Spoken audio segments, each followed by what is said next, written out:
салом дӯстон, дина шаб соати 21:00 бо вақти душанбе таваҷҷӯҳи кулли ҷомеаи футбол ба шаҳри қадимаи Истанбул равона шуда буд. Маҳз дар ин шаҳр маросими қуръакашии Лигаи Чемпионҳо баргузор гардид. Дастаҳои беҳтарин ва топи аврупоӣ рақибони худро дар марҳилаи гурӯҳӣ шинохтанд. Моро бозиҳои беҳтарин дар ин мавсими Лигаи Чемпионҳо мунтазир хоҳад буд. Ҳамчунин дар ин маросим чанд нафар ҷоизаҳои худро соҳиб гаштанд. Дар бораи ҳама ба тартиб суҳбат мекунем. Дӯстон, футболи аврупоӣ баргашт ва моро то рақобатҳо интизор мебошад. Интер бар Рим парвоз мекунад то бо Латсио вохӯрад. Манчестер Юнайтед баъди бозии беҳтарин бо Ливерпул қувваозмоӣ мекунад бо Саутгемптон. Дар Италия дастаи Маурино рақобат мебандад бо Ювентус. оё Дибала ба собиқ дастаи худ гол мезада бошад? Тамошои ҳама ин бозиҳоро бо 1x ҷолибтар кунед. Дар он ҷо регистратсияи осон, пур кардани маблағ аз тамоми гӯшаву канори дунё, вале аз ҳама муҳим бонус то $100 дар аввалин пардохт бо промокоди AMG 0777. Ссылкаи бозӣ дар комментария. Ба ҳама муваффақият.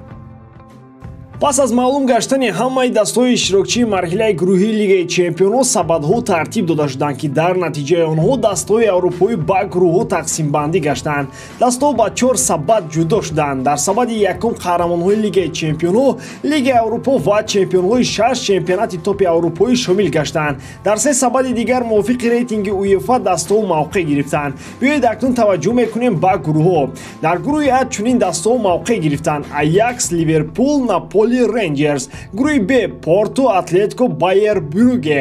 Гурӯҳи С Бавария, Барселона, Интер, Виктория. Гурӯҳи Д Айнтрахт, Тоттенхем, Спортинг, Олимпик. Гурӯҳи Е Милан, Челси, Залцбург, Динамо. Гурӯҳи Г Реал, Лейпциг, Шахтёр, Селтик. Гурӯҳи Ж Манчестер Сити, Севилья, Боруссия Дормунд, Копенгаген. Гурӯҳи H Пари Сен-Жермен, Ювентус, Бенфика, Маккаби.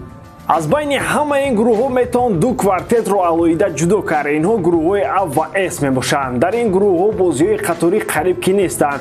Ҳар як бозӣ аз дигараш метавонад муҷаллодтар сурат гирад. Худатон қазоват кунед. Агар аз байни ин гурӯҳҳо интихоб кунем, пас аҷибтар гурӯҳи А менамояд. Албатта Ливерпул ва Наполи аз Аякс ва Рейнджерс бо назардошти омилҳои гуногун беҳтар менамоянд, вале ин танҳо аз нигоҳи аввал аст.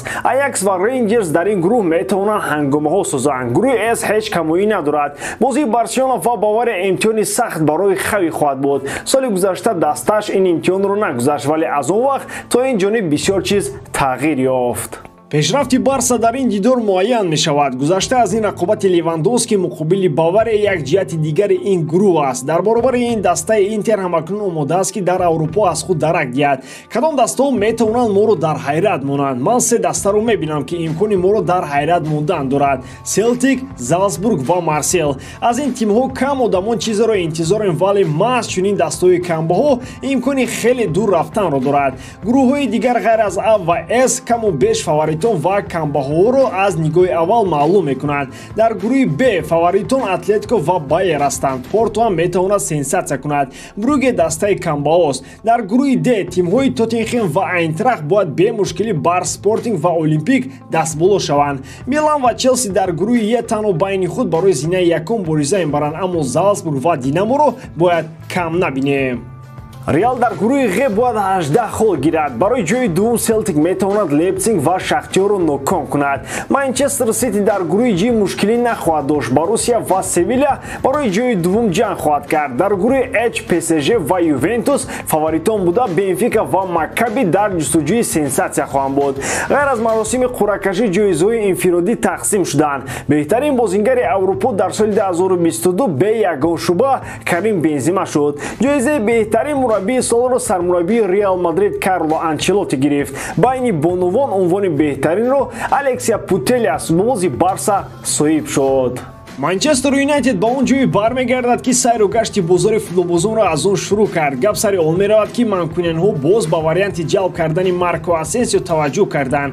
ҳанӯз Эрик тен Хаг ба дастаи МЮ наомада буд ки дар бораи трансфери бозингари испанӣ гапу чап баромада буд. Пас аз омадани мутахассиси нидерландӣ ва ҳамаи қиссаҳои Криштиано, нимҳиматгари Реал ба нақши дуввум рафт. Дар бораи ӯ сухан қариб ки набуд. Соатҳои охир дар хабарҳои трансферӣ боз яке аз мавзӯъҳои асосӣ маҳз гузариши бозингари испанӣ ба сафи англисо гардидааст. Қаблан дастаи Милан ҳам мароқи хусаи ба ин футболбоз дошт, аммо вақтҳои охир расонироҳо аз ин трансфер даст кашиданд ва ё онро ба вақти дигар мондаанд. Роҳбарияти МЮ дар суҳбат бо Тенхак хоҳиши ҷалби Асенсиоро иброз кардаанд. гуфта мешавад ки мутахассиси нидерландӣ муқобили ин трансфер нест. Баръакс ӯ медонад ки дар кадом мавқеъ ва кадом рақобатҳо Асенсиоро мавриди истифода қарор медиҳад. Аммо Эрик Тенхак ишора кардааст ки дар ҳайати асосӣ ҷо гирифтан ва ё нагирифтани бозингари испанӣ аз худи ӯ вобаста хоҳад буд. Тибқи маълумотҳо Манчестер Юнайтед ба Реал Мадрид 30 миллион евро барои харид кардани бозингари испанӣ пешниҳод кардааст. дар бораи ҷавоби Реал то ҳамин дам ягон маълумот нест. Асенсио то тобистони соли оянда бо мадридиё шартнома дорад. Реал барои бепул аз даст наводанаш метавонад пешниҳоди девҳои сурхро қабул кунад. барои Криштиану Роналду варианти идомаи карьерааш пайдо шуд. Агенти ӯ Жорже Мендеш арақи ҷабин рехта дар ҷустуҷӯи дастаи иштирокчии Лигаи Чемпион барои Роналду қарор дорад.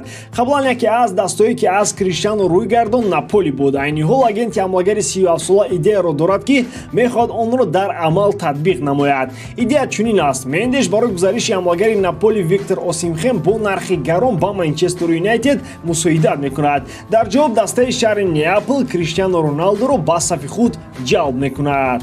гуфтушунидҳо байни ин дастҳо ҷараён надоранд. ин танҳо идеяи Мендеш мебошад. ғайр аз ин агенти Криштиану ба Милан пешниҳод кардааст ки Леаоро ба дастаи дигар бурда Роналдуро ба шаҳри Милан меорад. аммо расонироҳҳо ин пешниҳодҳоро рад карданд. гузашта аз ин Мендеш бо дастҳои Марсел, Спортинг ва Челси дар тамос шудааст. ба ҳамин тамом бориданам ки эҷодкории ман ба шумо писанд меояд. лайк, комментария ва дар канал обуна шуданро аз ёд набароред. бо шумо бисёр вақта Муҳаммад Гейров.